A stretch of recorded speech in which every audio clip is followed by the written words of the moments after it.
You only follow me when we are going to class. So started going out with working class people. You know, people will come for you because everybody wants to be associated with a beautiful girl. So you can see I'm 57, still looking good. So you can imagine how good I looked when I was 17, 18. Wow. And actually that messed me up. It messed me up. Addiction is progressive. And I kept on graduating from one stage to another. So actually I didn't pass my exams again at Kenya Polytechnic. I flopped. And but since I was a government-sponsored student, I had to work for the government. Okay. For 3 years. So I was posted to my Ikweta Girls in Nanyuki. That's where I got my first baby. So my boyfriend, who was the one I met at Kenya Polytechnic, who, you know, told me a lot of very good things. And actually, he wanted to marry me. He told me I'm more beautiful than a wedding cake. And you can imagine how beautiful a wedding cake is. So mtu akikwambia you are more beautiful than that cake, so you fall for it. Actually, the only good thing he did is to make me pregnant. And actually, after that, he abandoned me. So we did a customary engagement. After that, when he was supposed to come and pay the dowry, he never turned up. So upon inquiring, he says he cannot marry a drunkard. So it was you who followed up, or Wazez went? Wazee walitumwa, yeah. So he said I was drinking too much, I was smoking too much. And actually that one hit me. It hit me so hard. So just like in addiction, we say we cannot pinpoint that this is the exact thing that made someone actually drift into alcoholism. There are a lot of factors, and that was one of them. Because I never saw it coming. I never thought it would happen. Because he had tricked me into naming my child, my daughter, after his mother. So giving me a lot of hope of getting married, which didn't actually happen. So it was a big blow to me. It was a big shame to the family. And actually that one even made me drink even more. So being in Nanyuki, and there was Laikipia Air Base just nearby, I made friends working with the Air Force. And that's how I used to get my alcohol from Laikipia Air Base. And I started drinking in the house. So I used to get my alcohol from the base, and actually I became a closet drinker. And the other days when I was just drinking. Just a second. What's a closet drinker? A closet drinker is a person who drinks in the house, is not a person who will go out and drink with other people. They drink and get drunk and sleep.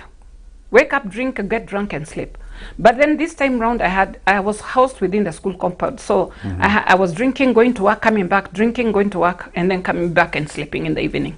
Okay. And that is very dangerous. I would rather a person who is drinking and falling in the streets. Huyo mnajua, huyo akona shida anafaa kwenda rehab, ama he needs some professional help. But a closet drinker can easily die in the house. And the other day when I was reflecting on my life, I realized I think I was going through some kind of depression. Because I didn't want to go out, I didn't want to meet people. I was just, you know, I just wanted to live alone. I was just wondering, why did this person do this to me? So relationships are a major contributing factor to drinking. And even actually graduating from one level of addiction to another. Okay. Yeah, because of the frustrations that come with it. So after that, my drinking got worse, and I left that job. I left that job because the management of the school actually started complaining, because I used to come home at around 2. I'm being dropped by a taxi at 2, and it's a girls' school. So the administration called me and told me, now this one cannot go. And I told them, okay, fine, cool, I'm leaving. And I just left. I never carried anything. I just took my house girl and my baby. And there we went. We came to Nairobi. And actually, alcoholics are very good at getting jobs. And I got a job at Pan-Africa Hotel in the housekeeping department. So I worked there for 3 years, again fell out with the management because of drinking and not coming to work at the end of the month. So every time I got paid that week, I go back to work when the money is over. So anyway, they didn't sack me. I didn't resign. They actually gave me an option of either going to Kilaguni Safari Lodge or Kericho Tea Hotel. Then we were under African Tours and Hotels. So I was given the option of the two, and actually I saw this guy, unajua akili ya mlevi inaenda kama gari mpya. I knew these guys, they just want to send me to Kilaguni so that the lions can eat me. So within a split of a second, I said I want to go to Kericho Tea Hotel. I'd been to Kericho before, and I knew the next to Kericho Tea Hotel there was a bar called Tas. So I knew in the morning that's where I would get my first drink, kutoa lock. So actually I got to Kericho. I carried my late brother with me. He was also an alcoholic. So we went together with my brother plus my kid plus my house girl. Okay. And there sorry? Just a quick question. Where did the thought about being eaten by lions come from? No, you see now, this time around Benji, I could not do without alcohol. I had to drink to function. At Pan-Afric, I used to clock in at 6:30. We were supposed to clock in at 7. I was not clocking it at 6:30 because I loved the job so much. I was clocking it at 6:30 so that I can go to the swimming pool bar where I had a friend who had a drinking problem due to toy lock, so that we can have the first drink and then the first cigarette, and then I used to get castima. You know, those fits. I used to get the fits. The convulsions. Yeah, the convulsions. So that's why I had to check in early, so that by the time the convulsions are over and everything else, and I go to the reception desk to get the room occupancy list, Yes. at least I've stabilized. So why was I getting the room occupancy list very early enough to know the vacant room, so that I can get alcohol and put in the water system of the toilet, so that the moment the alcohol level goes down, I go back to the toilet and I drink. You see? Okay. So this time round, I could not function without alcohol. The moment the alcohol level goes down, the shakes start. So the moment now they told me about Kilaguni Safari Lodge, I knew this is death. One, when you go to a new place, you can't start drinking in the morning because you don't even know the place. You don't know the barman. You don't know the waiters. You don't know whom to trust, whom not to trust. But with Kericho, I knew next to Kericho Tea Hotel, there was a bar called Tas. And since I was going to be housed by the hotel, Yes. I knew it was just across the fence. So that's why I opted to go to Kericho Tea Hotel. Wow. Yeah, and there with my brother, a drinking buddy, definitely life was going to be easy. Yes. So moving on. So what happened at that hotel? Tea Hotel I stayed for 3 years again, and still my drinking got worse. I got into another relationship with a guy whose wife had taken off. Whom the wife had taken off because of his drinking. So I thought he was a good person, but I think what was making us connect very well is the alcohol. There was no love there, it's just the alcohol. So actually, I got pregnant with my second baby, and the guy took off. So the wife came back. So when the wife came back, the guy said, I don't know you. The good thing is with the wife, she was a Kikuyu like me, so she told me, Anne, don't worry. This mtoto tutalea pamoja. So she was a very good lady, and may her soul rest in peace. She later on died in a road accident. And actually, I took in her children. I took in her children and took them to school. So now they are all grown up. The daughter is in the US with my daughter, and the son is here now with us. Yes. So I came back. Now when the guy now took off, I became friends with the wife. So she was really helping me a lot. She was really helping me a lot financially, and even with the baby. And it came to a time when now my drinking got so bad with my brother. My brother was very violent, and one day he actually beat up somebody, and actually the police were looking for him. It was in 1992 when we had the Molo clashes, and what my brother did was to hide in the police station. So the policemen were looking for him all over Kericho, and he was in the police station hiding hapo kwa magari ile imeharibika ya accident. So when the basi ya kubeba basi ya kubeba IDPs wakati ilikuja naye akaingia kama IDP, they never arrested him. That's how he got back to Thika. Kufika Thika, people were donating for IDPs, so he was donated for, he was given money, akapatiwa blanket na Bidco, and he started life in Kericho. I mean in Thika. So actually even me now, there's one time I drank so badly, and I was drinking with my manager found me in a bar. So he bought me 2 beers, and then he asked for the bill. So I asked him, why are you asking for the bill? I want to pay. I say, a whole grown up man like you are paying for 4 beers. Yours 2 and mine 2. Bill inafaa kuja na inapinduliwa, inajaa pande ingine ndio inalipwa. So I started making a lot of noise there. So he bought me another 4 beers and left. I drank till morning. So the following day when I reported to work, I was told there was a meeting for heads of department.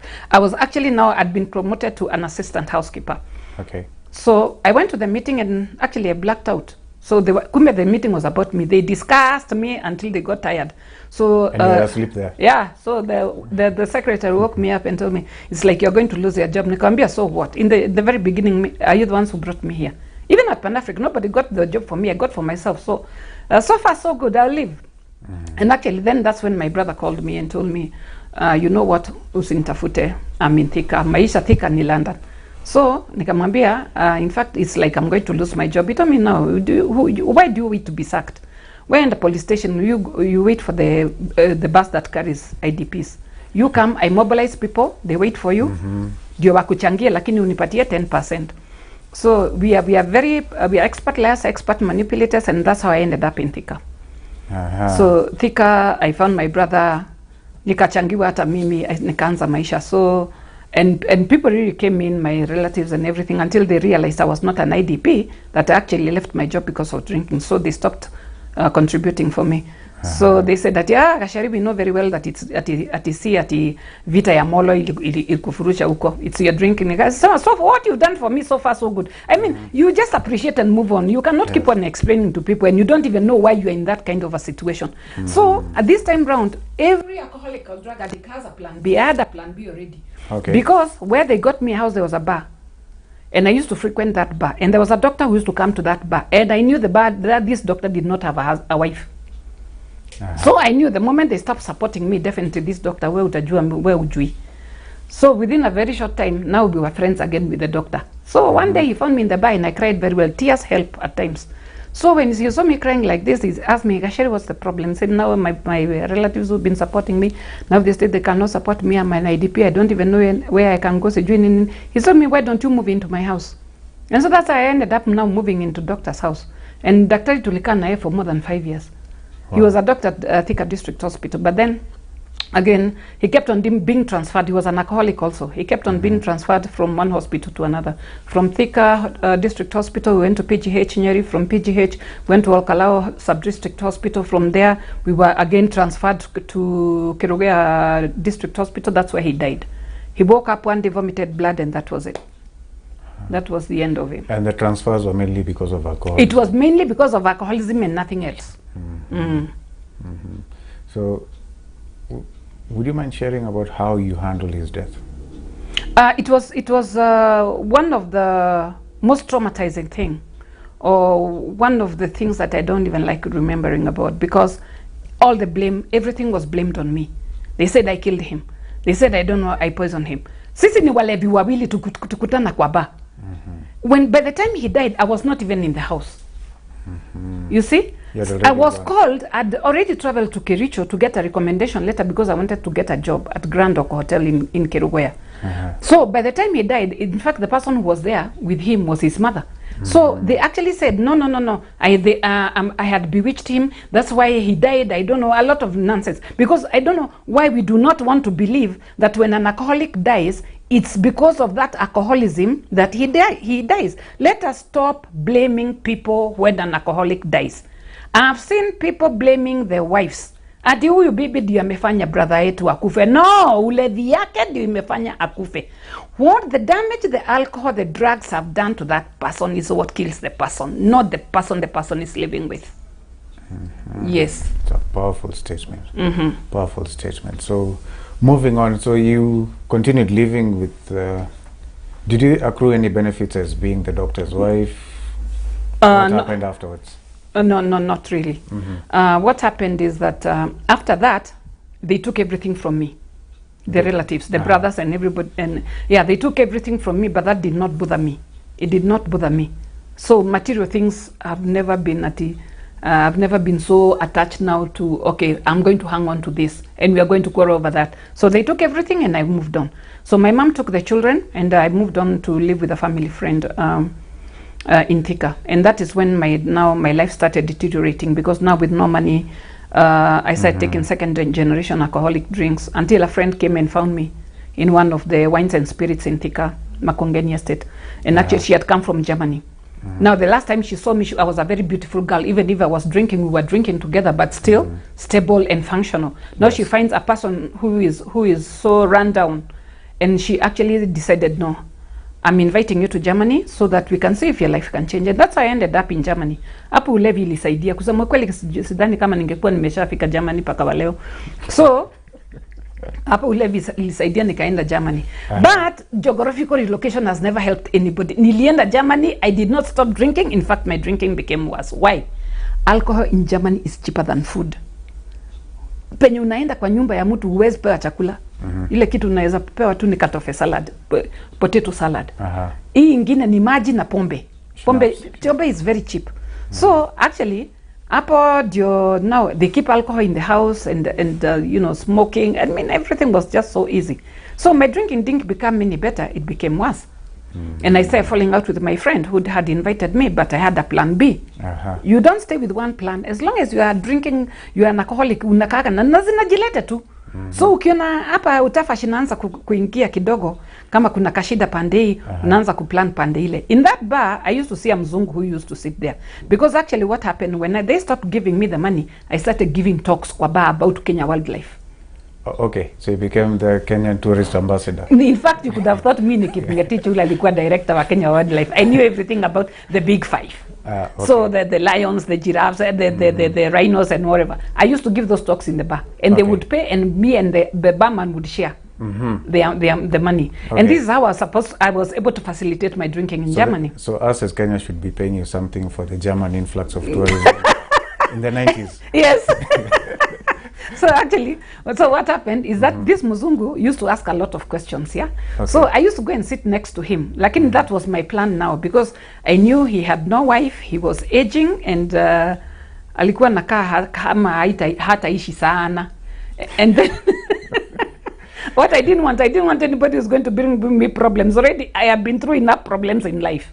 So actually, I would just wanted someone to hang on somewhere and someone to hang on to. Somebody will not bring you problems. Someone will not bring me problems like this Mzee, because he was 81 when I was 39. Wow. And actually, you know, he just asked me, Ann, I'm in love with you, can I marry you? I said yes. I fell in love with you a long time ago. I didn't know how to tell you. And that is why I called my brother, who was a poly drug abuser. Alikuwa navuta bangi kweli kweli. So I called my brother Gashono and I told him, Shons, you know what? Kuna mzee anataka kunioa na anakaa kifo imechanganyikana na pesa. My brother akaniambia, fanya hivi, usipoteze wakati, bring him Speed Plus Quality hapa Kenya, hapa tutahongana na utaolewa haraka haraka, yeye akufe atuachie mali. So that's funny and not funny at the same time. That's the thinking of an addict. Yes. That's the mind of an addict. That you don't think, it's a very selfish way of thinking, but that's the way addicts think. So, and actually we came to Kenya, me and my brother to Kapanga, until that Muzungu ended up here. So we got married at the AG's place, office. Yeah, and we had a reception, wonderful reception at Blue Post Hotel in Thika. Wow. So, and then unfortunately he went back to Germany and died. So he had been admitted to hospital about 4 times because his pancreas was failing, his liver was failing. He had been put off alcohol by the doctor, I don't know how many number of times, but he just couldn't stop drinking. He was on Russian vodka from 5 o'clock in the morning throughout the day. He just died in the house. He was actually found by the police seated with his glass of vodka. Yani unakufa na pombe haianguki. So that's how much he loved his alcohol. So my friend called me and told me, you know what, your husband has died. So nikamwambia, that is not important. We saw he was going to die. What has he written kwa will? Because you share a lawyer. So can you find out what he has written? Because that was the most important thing, the money and the house. He had a very nice house and a number of cars. So, which city was he in? We were living in Bonn. Okay. So she tells me, like, guy had no will. You know, me na brother yangu tulilia siku 3. Not because of the death, the money. So my brother was telling me, this guy should have died in Kenya. Jamani, if you could have known what to do. Because najua alikuwa na chuma kwa mguu. My brother was telling me, tungempeleka City Mortuary tung'oe chuma, tuende tuuze Kenyatta, alafu tumpelekeli embassy mchukue huko. So that's the thinking of an addict. At least hatungetoka bure. Wow. Sasa tumetoka bure. Imagine inviting a man, an old man, sickly man, to come to Kenya. And then he marries you so that he can die and leave you wealth and he leaves you with nothing. Si hata wewe unaizalia. Yeah, you'll cry. Yeah, you'll cry. Kusema kweli hiyo effort yote, combined effort with my brother. Tulilia sana. Anyway, from there now, with no money, no nothing, I started selling my stuff. My mom stayed with the children and... so basically you relocated back to Kenya? You see, when we did the wedding, I didn't go back to Germany. He went to Germany because there's some papers he wanted to send to me because he wanted to adapt my children. Wow. So that I could be allowed to travel with the children to Germany. Okay. So that didn't happen. He died before he accomplished that. Oh. Yeah. Wow. So Now that's when my downward spiral started now. With no money, no, I went back to second generation alcoholic drinks. I sold everything that I ever had, everything that I ever valued. I lost relationships with my friends. I started, now from second generation alcoholic drinks, I started drinking changa. I lost friends. I lost everything. I lost myself. I tried to seek help in a church because I felt nimefika mwisho na maisha. And actually when I got to church, I was thrown out by church. The church I went to. And that's the first time I attempted suicide. So ningeomba makanisa, ukiona mlevi anakuja kwa kanisa tafadhali, msimfukuze. This person is actually looking for help. He is seeking help. He is so hopeless. He is so helpless. He has a spiritual void. He wants that void filled. Don't embrace him. He's a human being. Walevi ni watu na ni wetu. And hiyo hatuwezi tukaepuka. So actually that's the first time I attempted suicide. Kupelekwa hospitali. What had you done? How did you try? How did you attempt the suicide? Prescription med. I've been to in and out of hospital many times because miguu ilikuwa imeanza kufura. I don't know whether my kidneys were failing or what, but I was ever in and out of hospital. Mara, I don't know. I used to get very severe convulsions, and at times I'll be admitted in hospital. Yes. So and I'd been admitted also twice because of pneumonia. Because you can imagine what time did we have to dress warm? There was no time for dressing warm, whether it's raining or it's not raining. The most important, vile umetoka home ni vile umetoka home. So after discharge, I never used to actually continue with medication. I used to put in a tin. So this time when I felt so frustrated after being thrown out of church, and believe you me, walevi, kusema kweli kama kuna watu wanajua gospel music ni walevi, kegosho. Enda kwa any bar, utasikia kegosho ndio inavuma huko ni dakogosha mwadha ni nini. Because they want to feel that spiritual void. Na sasa umeenda kanisa kwa bar unaimbaga hii kegosho. Penye wange kukubali ndio uimbe kegosho vizuri kufukuza. So actually, when I got to hospital now again, Benji, the people who came to see me, instead of even telling me pole, they're asking me, wewe ulikuwa unajiua uende wapi? Na umekataliwa paka na shaitani. Shaitani hawezi kubali watu wa kaliba yako. So umefukuzwa kanisa and someone comes and tells you who is a relative ata watu wa kaliba yako hawezi kubalika kwa shaitani.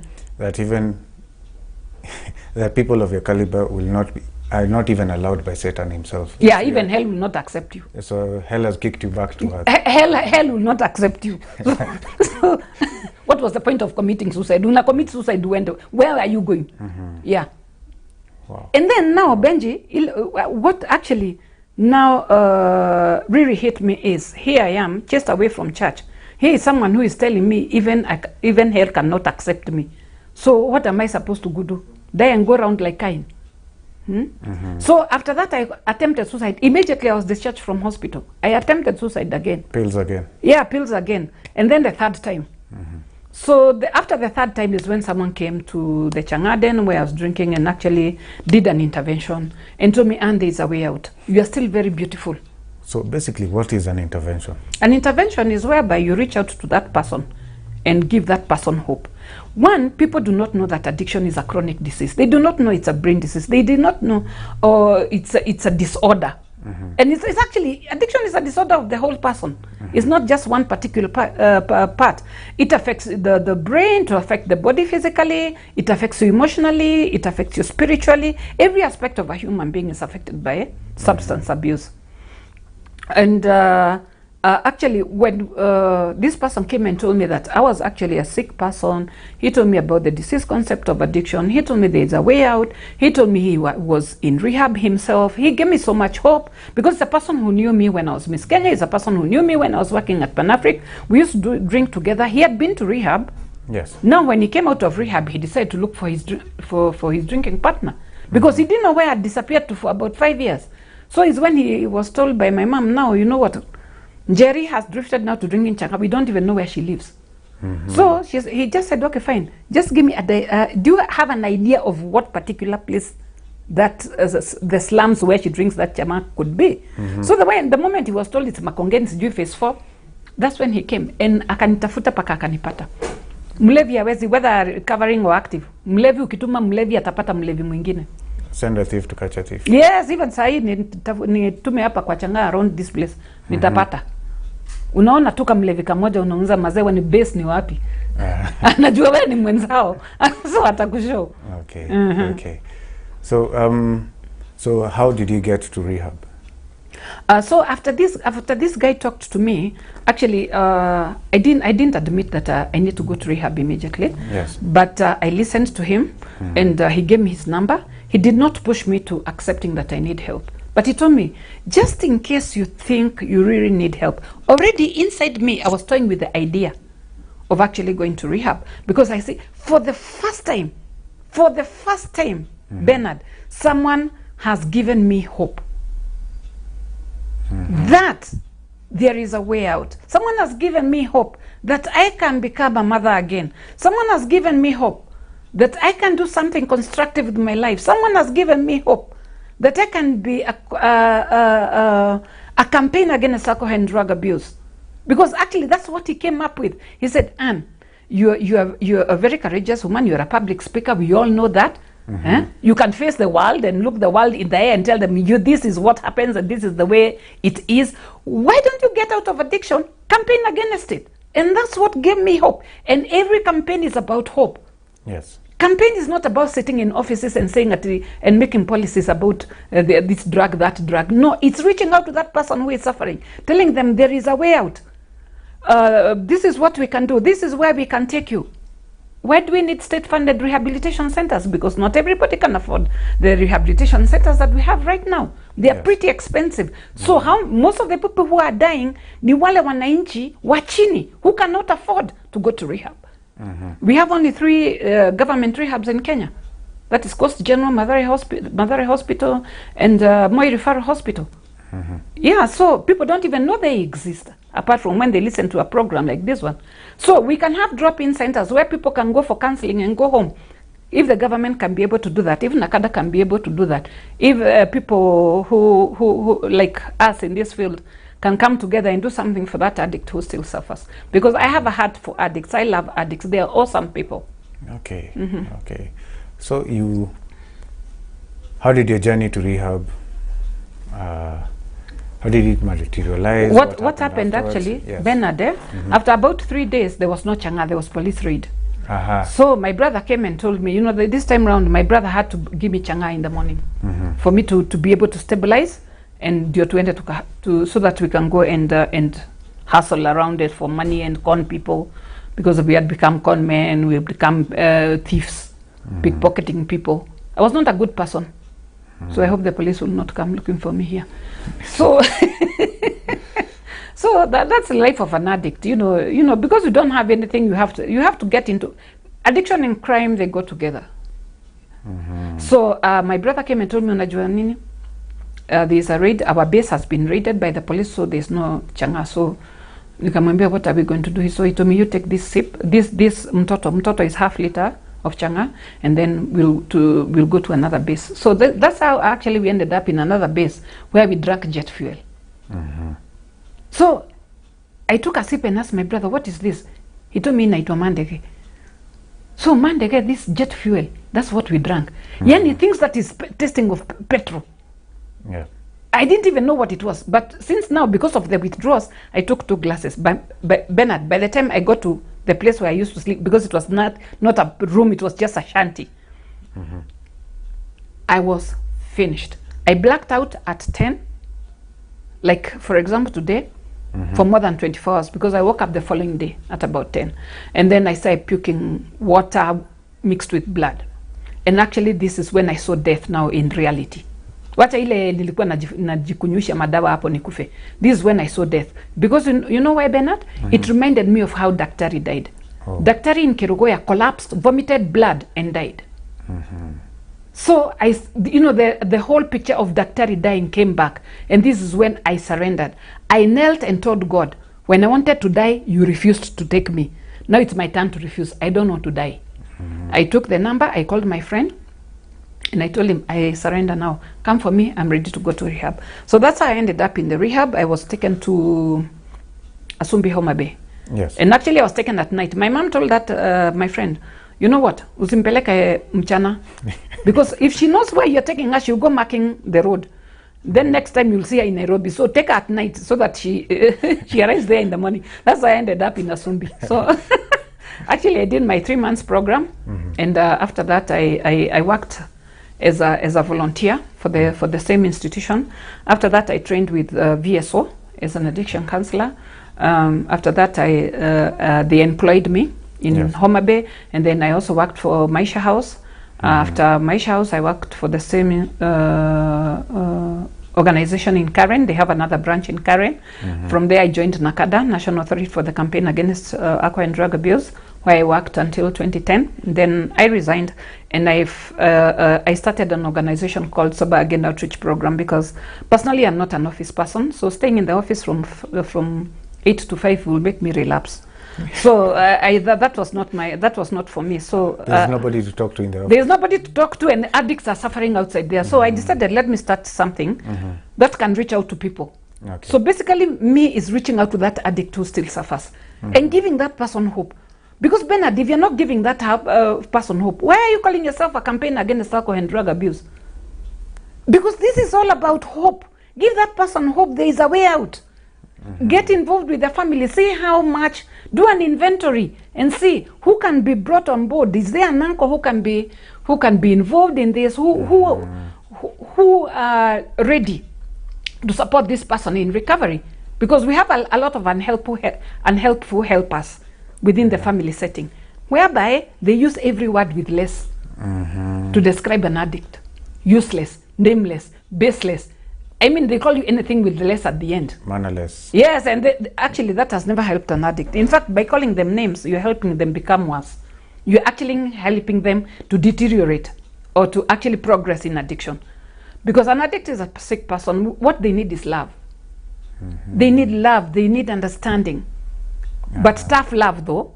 Because again, when you're too soft, they'll manipulate you. They are always way ahead of you in thinking. You actually realize you've given them money when you see them drunk. Walikukon kitambo akaenda kakunywa na akarudi. Because they're very fast thinkers. They're bright people. So basically, what is this tough love that you're describing? How can you describe it? A tough love is whereby now you tell a person, you sit, have a sitting with this person and tell them, okay, fine, we love you very much, but we understand you have a drinking problem. This is a disease. As it has been recognized by the World Health Organization. It has been recognized. It's actually even stipulated in the Alcoholic Drinks Control Act 2010. So even Kenya has recognized alcoholism, especially alcoholism, as a disease. So the moment now you let this person know that, you know, he is suffering from a disease, you understand that he is suffering, there is a way out, and the family is willing to walk that journey with that person. Okay. Get a professional to come and do the intervention. You see, so that he doesn't see this just a family thing. And actually, for me, from the 16 years that I've been in this campaign, actually I've seen that it's easier when a recovering alcoholic does the intervention, because basically I'm a trained recovery coach. So what we'll do is I will go with my story. This is who I was and this is who I am now.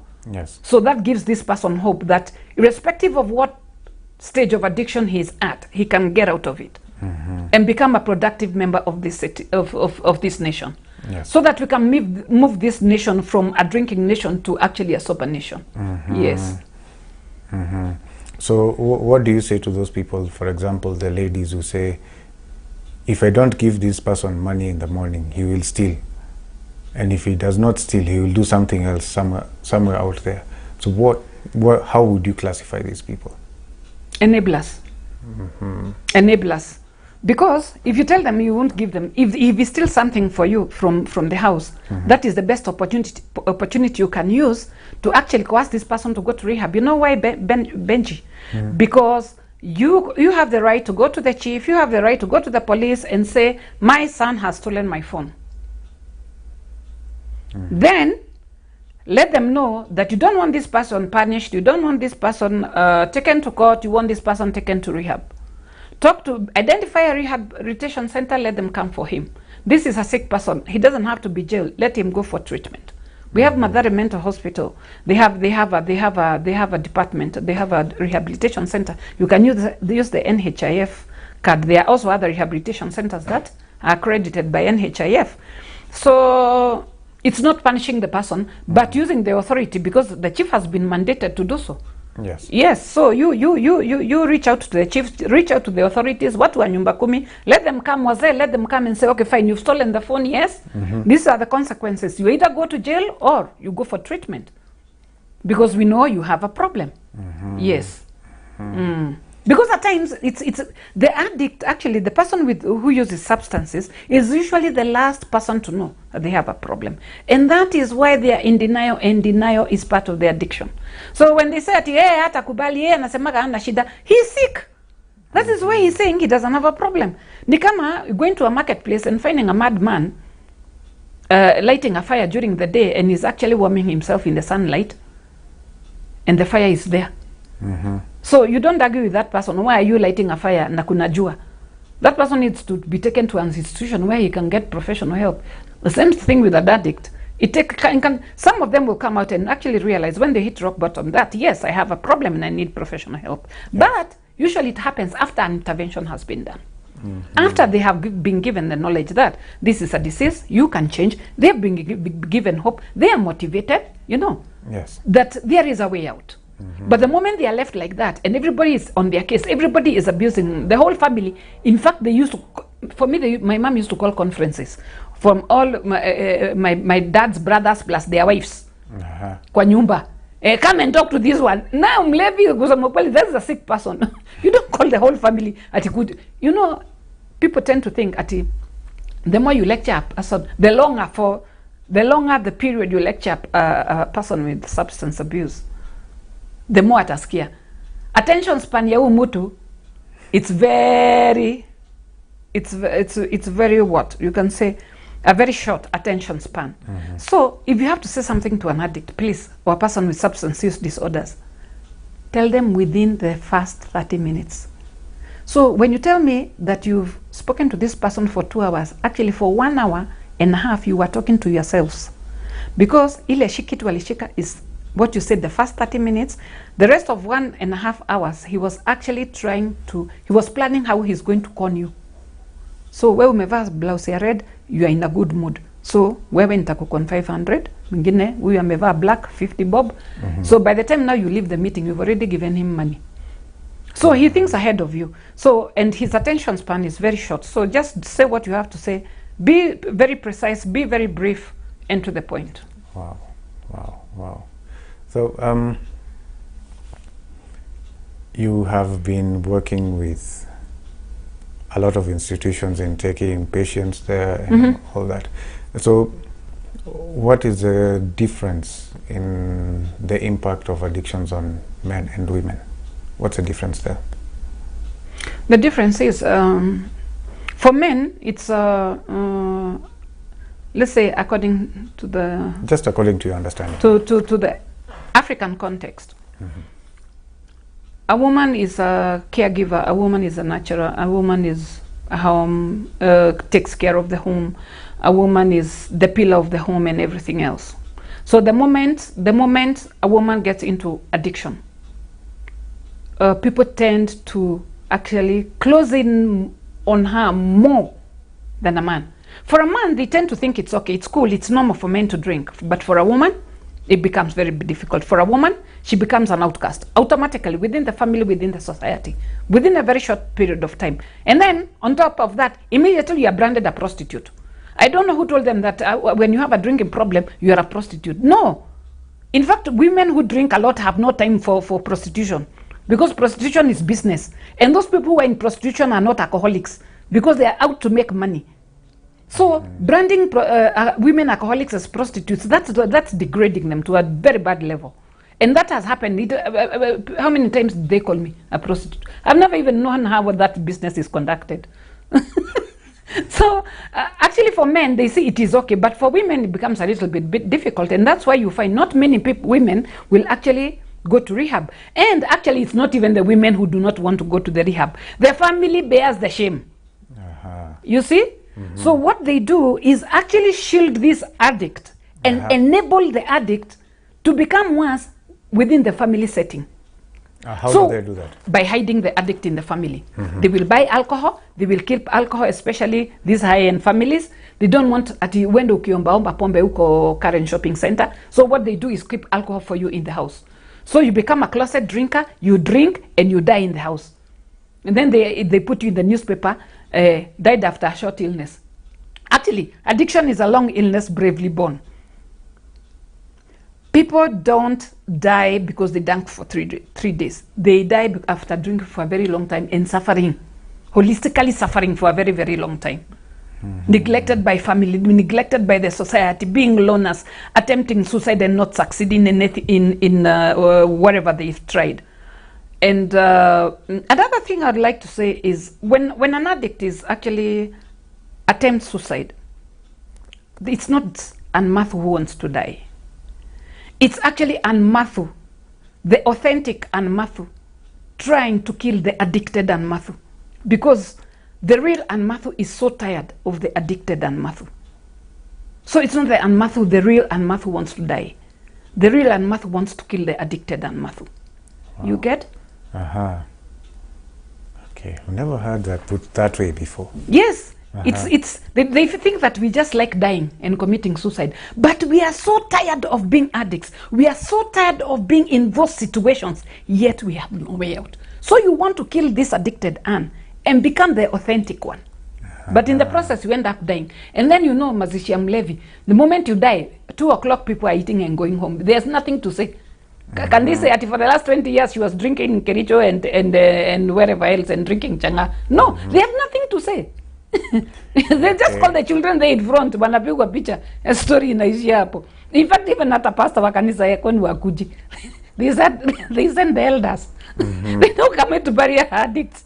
Wow. Hata chiefs they don't come. Kusema kweli pengine kuweka security, lakini si ati ulikuwa mtu wa muhimu sana. It's only now that actually people like us have gone public that people are getting to know that this addiction is a disease. It is treatable, it is manageable, and we can live without alcohol. I've been sober for 16 years, so can everybody else. Oh yes. And you find that some communities believe in saying the truth at the graveside. So you find that the truth is also going out there in a bigger way. Like for example, there was a young man who was killed in Meru. And the family just spoke the whole truth. Kijana alikuwa mwizi. This kijana was like this. This kijana was like this. He was like this. And he disturbed a lot of people. But the unfortunate statement they finished with was, "We are happy he's dead." Oh, they were happy he's dead? Yes. Oh my God. Ouch. It was a very sad. Yeah, but actually now these days I think it's turning. It's the whole thing is turning around. I think because of a lot of public education and awareness, I think we have not done enough. Someone was telling me that we've done about 90-something% of public education. That's, to me, we've not even gotten to 50. We need to do more. We need to do more public education, programs like these ones. Yes. We are educating a lot of people through the media, but I can see the mainstream media, sana they are not up to it. Now it's political season, so they don't have time for this kind of talks ya ulevi. But when my brother died, just before he died, he told me, when I die, don't lie. Don't lie ati nilikuwa mtu mzuri sana. Mi nimesumbua watu. And so use my burial as a platform to educate people. And actually my brother's burial, we use it as a platform to actually educate people about addiction. During his burial, yeah, I had about 3-4 counselors talking about addiction and mental health. Kwa funeral yake, because that's the way he wanted it. Yes. For people not to die like him, how many people can we save? Kwa hiyo funeral nilitoka na watu 5 wakaenda rehab. His friends. His friends. Wenye walisema kusema kweli, we didn't know it was that bad, but now tunaweza itikia. And the moment he says that, you just go to the family, mnapanga na familia, and they go to the rehab. 3 of them are sober up till today. Wow, so 3 out of 5. 3 out of 5, yeah. Two have relapsed. So, but relapse again doesn't mean that's the end of it. People relapse quite a number of times and still get back on the recovery path. Okay. Yeah. Okay. I'm looking at the time, and I'm seeing that you have a book on the table. Yes. Yes. So tell us about it. This is my book. I've done a book, Sober Again. Basically, it talks about my life, my journey in alcoholism, and my life now. So you can get it at Textbook Center, Kijabi Street, and also Jomo Kenyatta Foundation Outlet, Kijabi Street, University of Nairobi Bookshop, Savanis Bookshop, Latema Road, Prestige Bookshop, Mamangina Street, and all the lead bookshops have this book. It's only going for 500 shillings. So you can buy, keep in the house, it can help somebody in the family. Okay, okay. One last comment that I would like to elicit from you before you speak about the projects that you're involved in right now is why do you think there is a relapse issue in the country right now, other than COVID?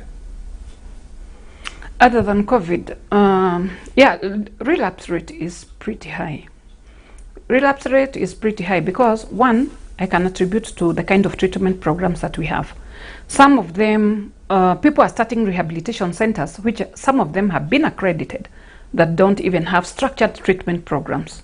So what unapeleka, you know, you take a person to a rehab, drugs are coming in, the program is not structured at all, because this is a person who was working in the bank. He has a house somewhere in Murang'a, but since the house is empty, he decides to turn it into a rehab with no background, any background or knowledge about addiction. That is one. Too many mushrooming, rehabs are mushrooming. How structured their programs are, it's wanting.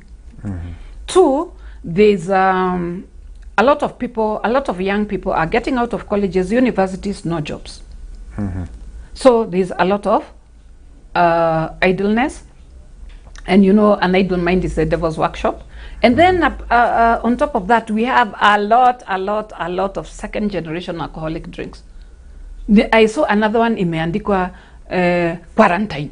How do you call a pombe quarantine? And people said, nipatie quarantine tatu. When I was in Shags, I heard that there's another one called Kadaya. So another one called Shaitani. So another one called Rest in Peace. So all these second generation alcoholic drinks, they are readily available. They are, you know, they are affordable. They are accessible. They are acceptable within our society, that it is okay to drink even in the morning. So the law enforcers, where are they? Do you think the new act, whereby they want to force alcohol to be sold in 750 ml, will it help? First of all, they have to do away with the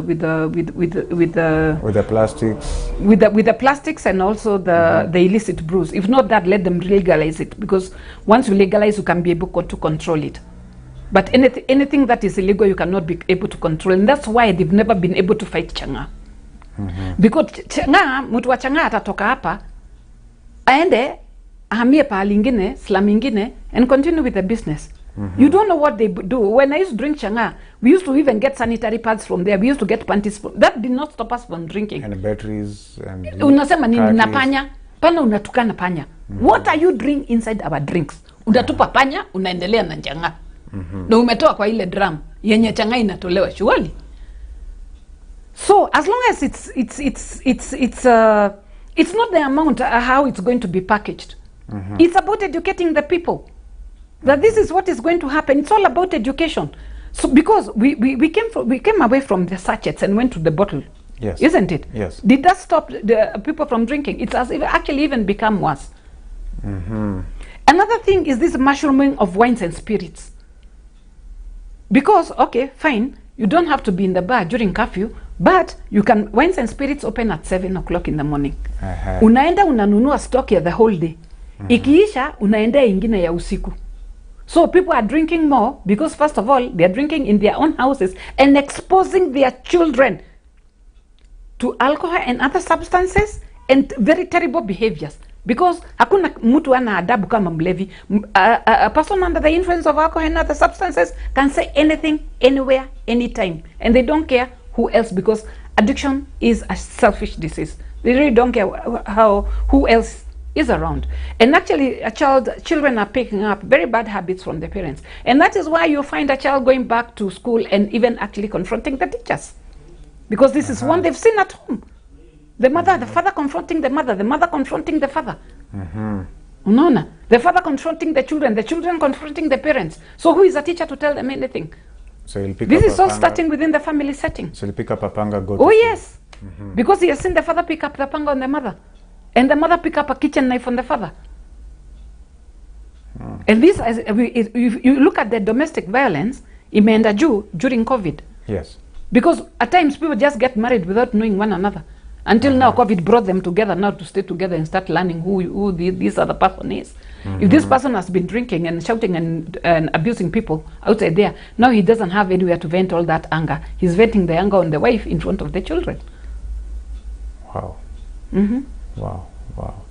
So, as we wind up, so what projects are you working on right now, and how can our dear viewers reach you?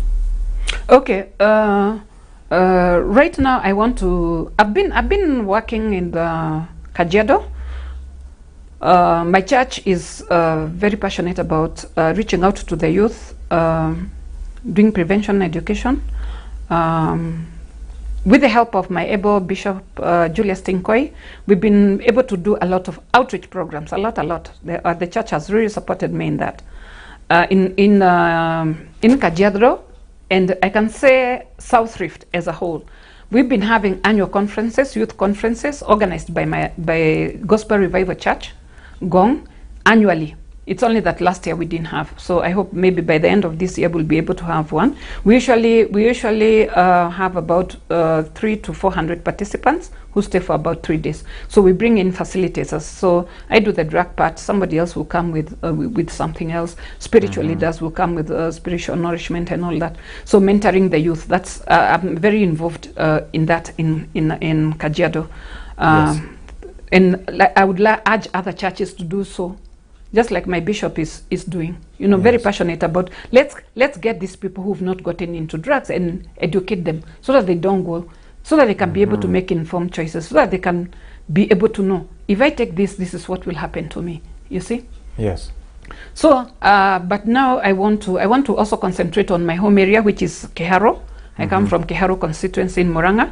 So most probably within the next 2-3 months, I'll be going around primary schools, secondary schools, and actually sensitizing the children in schools about on alcohol and drug abuse and the effects. Yes. Okay. Okay. So if anybody wanted to reach you, how would they reach you? Okay, they can reach me on 0726 596040. That's my number. 0726 596040. I've also give talks at the workplace. I've been working with hospitality industries. I've been giving talks in hotels to the staff members and other institutions. So because alcoholism is not just for the low class people. At a high class, people also get addicted. And so we have been seeing a trend at the workplace. So usually they invite me. The employers will invite me. Companies will invite me. I've done for quite a number of companies, which I won't mention for confidentiality's sake, but very big companies have involved me in talking about drugs. And actually, why do we talk about drugs at the workplace? Not because that this person at the workplace is drinking, but they could be having a relative. Yes. Who is drinking. It could be a husband or a spouse who is drinking. And the moment you have a person who has a substance use disorder within your family setting, you cannot be able to deliver at the workplace. So the moment now they are able to know that this is what happens, we can refer them to treatment and rehabilitation centers, and then that's what we do, is to place the relatives, refer them to treatment and rehabilitation centers. Then this person can be able to actually deliver at the workplace. Okay. So it helps the employees as well as their family members. Some companies will call me when they have a family day, so that now in the morning we can have a session with the staff. In the afternoon we can have session with the family members, especially the youth, the young people, and then I'll look for another youthful person also to talk to them. Okay. Yes. Okay. And we also have a child therapist also who deals with children whose parents have a drinking problem. Wow. Yeah. Wow. So you walk around with an all-inclusive package. Yes. Okay, sawa. That has been Ann Mathu. Yes. Certified bona fide noisemaker. Wacha tucheke, because when we were drinking we were crying every day. Now you can laugh at our past. Yes. We thank God for you. We thank God for how far He's brought you and how far He's taking you. Yes. And we pray that this message today has been powerful, and will help a few people out there. So this has been We Do Recover. My name is Bernard Mwangi, and our guest today was Anne Mathu. Yes. And keep safe. Shalom.